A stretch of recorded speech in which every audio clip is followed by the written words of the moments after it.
তো কি খবর দাদারা, আশা করি ভালো আছেন, ভালো থাকেন। আমি চলে আসলাম টিভিএস কিং ডোরোম্যাক্স 225 BS6 গাড়ির ভিডিও নিয়ে, অটোর ভিডিও নিয়ে আপনাদের সামনে দু চারটা কথা অবশ্যই বলবো। এটা আমার অ্যাকচুয়ালি হেল্পিং ভিডিও। আপনারা এই ভিডিও শুরু থেকে শেষ অবধি অবশ্যই দেখবেন। কারণ হচ্ছে যে আমি বর্তমানে ইউটিউবে, ফেসবুকে আমি ভিডিও ছাড়ছি শুধু আপনাদের হেল্পের জন্য। তো ফাইনালি আমি কি করব, লাইনার পিস্টনটা চেঞ্জ করব। অবশ্যই আপনারা দেখবেন, আমার আইডিতে যাবেন, আইডিটাকে ফলো করবেন, অবশ্যই শেয়ার করে দিবেন, লাইক করে দিবেন।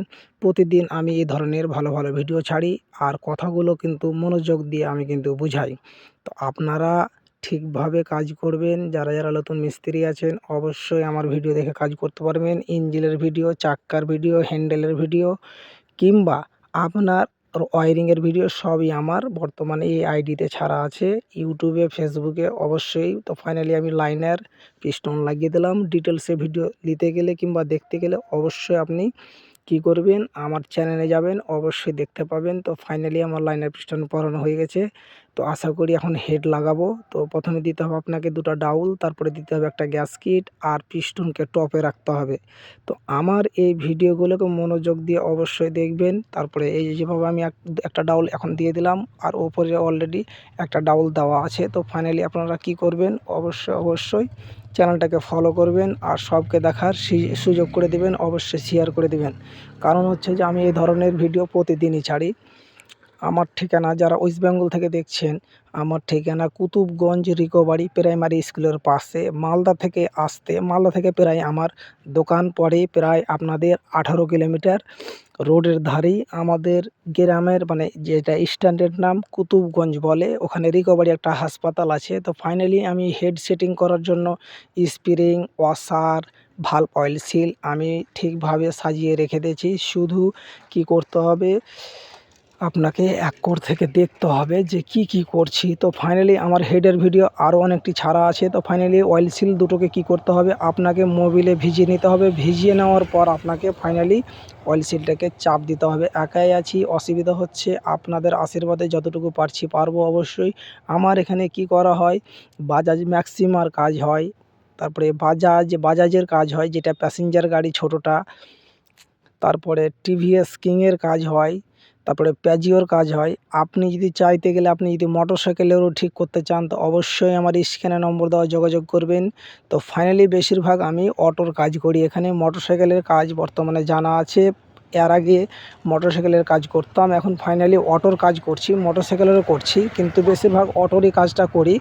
তো আপনাদের একটাই ভালোবাসার দোয়াতে মানুষ শিখতে পারবে। ভিডিওটাকে বেশি বেশি করে কিন্তু শেয়ার করে দিতে হবে। আপনাদের আশীর্বাদে অনেক কেউ শিখতে পারবে। যারা নতুন কাজ করছেন অবশ্যই দেখে কিছু করতে পারবেন। আর আমার আইডিতে যাবেন, যে কোনো ভিডিও ছাড়া আছে গ্যাস লাইনের কাজ কিভাবে করবেন। তো ফাইনালি দেখতেই পাচ্ছেন যে আমি কিভাবে কাজ করছি, আপনারাও কিন্তু এভাবে কাজ করবেন। আর মনোযোগ দিয়ে কিন্তু কাজটাকে আপনাকে দেখতে হবে। এখানে ওয়ারিংয়েরও আমি কাজ করি বর্তমানে। আপনার কোনো ওয়ারিংয়ের সমস্যা থাকলে কাজ করি, অসুবিধা নাই।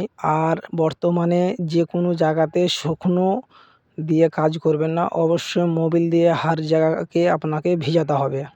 তো যারা যারা যেখান থেকে দেখছেন অবশ্যই কাজের ব্যাপারে যার যার জানকারি আছে, ওদের তো কিছু না। যারা যারা নতুন আছেন তারা কিন্তু মনোযোগ দিয়ে দেখবেন।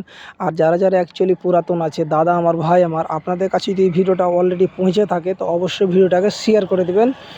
কিছু কিছু মানুষের একটা হেল্প হবে। আর কাস্টমার দাদাদেরকে বলছি, আপনারা গাড়ি একটু সাবধানে চালাবেন। এটা না যে যতটুকু কোম্পানি পিক আপ দিয়েছে অতটুকু চালাটা ঠিক না, আপনাকে চালাতে হবে 50-এর নিচে, 45-এর ওপরে, তবে আপনার গাড়ির মেইনটেনেন্স ঠিক থাকবে। টাইম টু টাইম আপনাকে কি করতে হবে, মোবিল ড্রেন করে নিতে হবে। আর একটা কথা বলে দিই, বর্তমানে টায়ারে হাওয়াগুলো মাঝে মধ্যে চেক করে নেবেন। আর কাজের দিকে মনোযোগ দিয়ে কিন্তু কাজটা যারা যারা দেখছেন অবশ্যই দেখবেন। আমি কি করছি, প্রথমে একটা ওয়াশার দিলাম, তারপরে স্প্রিং দিলাম, তারপরে কি করলাম আর একটা ওয়াশার দিলাম, তারপরে দুটো লক দিলাম। এভাবে আপনারা এই হেডটা সেটিং করবেন।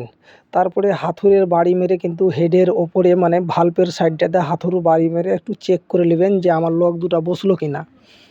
তো ফাইনালি আমি এভাবে বসালাম। আর আপনাদেরকে কিছু কথা আমি বুঝিয়ে দিচ্ছি। তো আপনাদের যদি অ্যাকচুয়ালি বাজাজ গাড়ি থাকে তো ফাইনালি আপনি 3000 কিলোমিটারের ওপরে চালাবেন না। আর আপনার যদি টিভিএস গাড়ি থাকে প্রায় 5 থেকে 6000 কিলোমিটার চালাবেন। আপনার যদি প্যাজিও গাড়ি থাকে তো ফাইনালি ওই 2500-3000-এর ভিতরে আপনাকে মোবিল ট্রেন করতে হবে। বর্তমানে আমি হাতে বসিয়ে দিলাম লক দুটো, ফাইনালি দেখতেই পেলেন আপনারা। তারপরে কি করব, একটা প্যাড লাগাবো, প্যাড লাগার পর ভালো করে মুছে নেব, মুছে টুছে লাগার পর তারপরে আপনাকে কি করতে হবে, হেডটাকে যেখানে আমি লাইনার পিস্টন লাগাচ্ছি, বর্তমানে গ্যাস কিট লাগাচ্ছি, ওখানে সেটিং করে দিতে হবে। তো এত সুন্দর ভিডিও দিচ্ছি আপনাদের শুধু হেল্পের জন্য, যে আপনারা কিছু একটা শিখতে পারবেন, যারা যারা কাস্টমার আছেন ওরাও দেখতে পারবেন। কারণ হচ্ছে দেখাতে কিছু নাই। তো ফাইনালি আমি এইগুলো মালকে পুরোটা পার্টসগুলোকে ওয়াশ করে নেব। ওয়াশ করার পর কিন্তু ফাইনালি আমি সেটিং করব।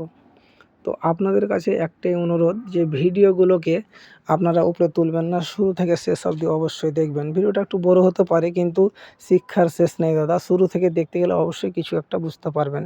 তো ফাইনালি কি করলাম, বর্তমানে আমার এদিকের কাজ কমপ্লিট হয়ে গেল। গাড়িটা প্রায় আমার বর্তমানে BS4-এর গাড়ি, এটা 6.4 ওটা বলে যায় আসে না। 6.4-এর এই ইঞ্জিনের কাজগুলো সবই একই, অসুবিধা নাই, আপনি করতে পারবেন। আর 6.4 এটা নিয়ে কোনো যায় আসে না, এটা আপনি করতে পারবেন। ইঞ্জিনের কাজ সেম, অসুবিধা নাই। আপনাকে কি করতে হবে, তো ফাইনালি আমি হেডটা বসিয়ে নিলাম। বর্তমানে এখন হেড বসানোর পর বর্তমানে যেগুলো 4টা নাট আছে, 4টা নাটে ওয়াশার দিতে হবে। ওয়াশার দেওয়ার পর কিন্তু আপনাকে টাইট দিতে হবে। তো ফাইনালি আমি যেটা করছি দেখবেন অবশ্যই শুরু থেকে শেষ অবধি। আর ফাইনালি ফের নিত্য নতুন ভিডিও আমি নিয়ে চলে আসছি। আপনারা আশা করি ভালো থাকেন, সুস্থ থাকেন। বর্তমানে টাইমিং চেন পরানো হয়ে গেল আমার, আর টাইমিংটাই আর অলরেডি কিন্তু সুন্দরভাবে ভিডিও ছাড়া আছে। এভাবে টাইমিংটা রাখবেন যেভাবে আমি রাখছি, না তো আমার আইডিতে যেয়ে দেখে নেবেন, সুন্দরভাবে টাইমিং মিলানো আছে। তো আশা করি আপনারা অবশ্যই ভালো থাকেন, সুস্থ থাকেন। আর কাস্টমার দাদাদেরকে বলি যে সাবধানে গাড়ি চালাবেন। আপনাদেরকে সকলকে ধন্যবাদ।